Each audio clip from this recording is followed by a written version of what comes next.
The cryptocurrency market suffered a sharp sell-off on Wednesday. Its value has now tumbled by 47% in the last 10 days. The market cap for global digital currencies came in at $1.35 trillion on Wednesday, down from a peak of $2.56 trillion on May 12th.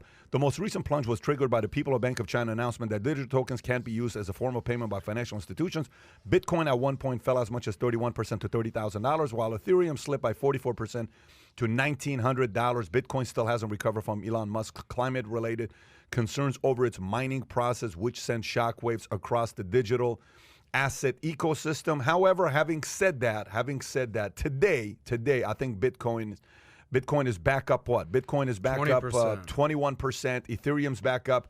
So they're making some kind of a progress. Isn't Ethereum almost at an all-time high? Wasn't their all-time high? It was at an all-time high. 2,800, and they're like, what, 2,650 or something this morning? Nah, I don't know where they're at right now. But all I know is it dropped to a all-time, the last 7 days, it dropped to 1918. And I think at the peak it was 3,300. I think 3,300 was the number. The audience, the comments will come up themselves. What are your thoughts about what's going on?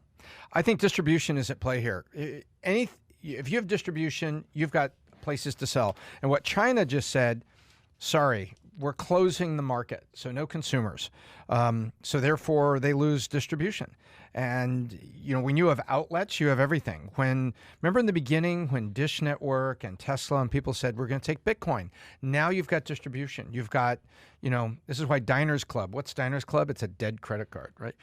American Express, the sticker on the window, American Express accepted here, MasterCard, Visa. That was the war on credit cards going through the 80s, and distribution was everything. And what's happening right now, crypto's going down because if there's not outlets that'll accept it, the value, the relative value is going to go down in terms of, spendability.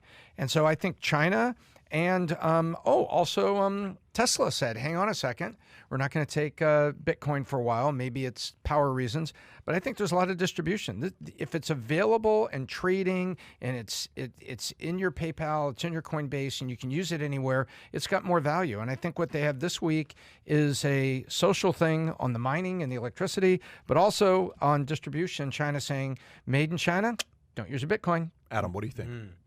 Well, I agree with Tom. There's two major stories that moved the markets this week. Number one was China, for sure. Everything you just said about basically their not being able to make payments. And then number two, obviously we've touched on this with Elon Musk. Everything that he did since his SNL appearance, everything that he did to basically dismantle the belief in Dogecoin, everything.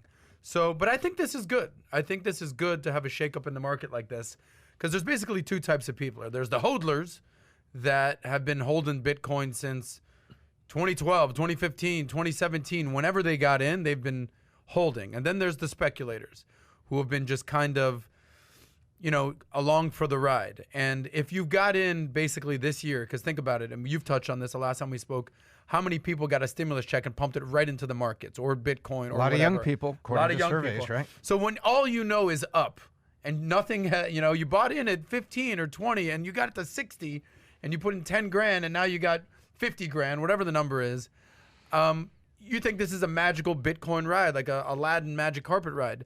But the reality is markets go up, markets go down, assets go up, assets go down. So it's basically a lesson of how much you can stomach. So I did an episode on Bitcoin when it reached the $1 trillion market cap about basically what the big boys are doing. FTM, follow the money. What are the big boys doing? Tesla at the time and other companies in that realm were putting 3 to 8% of their cash reserves into crypto. Okay, cool. So use that as an example as set for yourself. As a marker. As a marker. All right, so the big boys are using 5%. You got $1 million to put 30 to 80 grand in. Cool, whatever. But that I did interview a bunch of people at a crypto conference. I'm 99% crypto. I'm all in on crypto. Yeah. I don't use cash anymore. Yeah. Okay. Well, I hope you can stomach a 40% drop, a 30% drop, a 20% drop in a week. So it's basically. If you're 22, what is a 22-year-old worried about? If you're 25, yeah. If you're 45 with kids, with a family, and you're 99% crypto, it's a gamble. Right. And it's a pretty big gamble. Well, you know this. Everything when it comes to investments comes down to asset allocation. By the way, somebody just said Ethereum was at 40. I want to be very accurate here, folks. We said 3,300. Tom threw me off. The highest Ethereum's been is, let me look, it says 4,300. So continue. You were saying. No, basically, you worked. What was your first job when 9/11? You were with Morgan Stanley. Morgan Stanley. Okay, gotcha. So you started off in the investment world. 4165, all-time high. They teach you about asset allocation and a diversified portfolio and the 80-20, balanced portfolio, 80% stocks, 20% bonds, whatever it is. And then there's the 3-fund portfolio where you've got, your S&P, and then you get your international, and then you've got your bonds, what have you.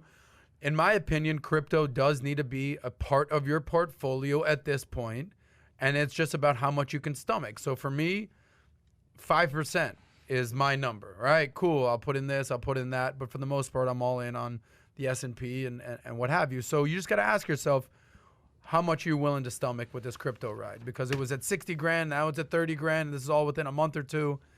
But I think one thing for sure that you said this the other day, is blockchain here to stay? Yes. It's not going away. Is Bitcoin here to stay?